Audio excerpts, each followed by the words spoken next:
هم دیاران عزیز، مهم تلفات جانی و انسانی ندارد مردم ما. تنتان صحت باشد همه چیز را میابیم. مهم دکمنت ها یعنی اسناد و مدارک را با خود گرفته باشید. دولت یاردم میرساند زیرا چنین تجربه را دارد. عریس را یاد دارید. انشاءالله دهه فردوسی را دوباره میسازیم. شعار ما باید چنین باشد: دوباره میسازم دهه فردوسی. اکنون دعای ایشان نوردین جان را برای مردم فردوسی و تمام مردم سیلزده ناحیه مقطرلی ولایت ترکستان کشورمان قزاقستان پیشکش شما میکنم و از فرصت مناسب استفاده برده گفتنی هستم.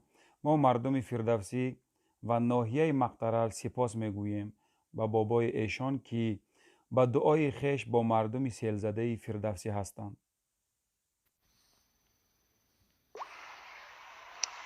السلام علیکم و رحمت الله و برکاته. قومای عزیز، خداوند از این آفتی که بالاتان آمده همتان نگه داره، اجر و پاداشی بزرگ نصیبتان کنه. انشالله خداوند هر چیزی که بالای بنده میبیاره او یک امتحان است، سبب کثافتی گناه بدبختای، اما چه علاج ما و شما هم مبتلا شدیم. لیکن انشالله صبر کنه، خداوند این مصیبت با از بالاتان دور میکنه. گویا کلمه حسبنا الله و نعم الوکیل، نعم المولا و نعم النصیر. خداوند به حق اسماء حسنات که تو خود خلاص کننده بنده هات هستی، قومای ما را و مردم مسلمان آنجا را از این سیلاب نگه دار و خانه هاشان با تینش کن، به خانه هاشان سلامت بازگردن.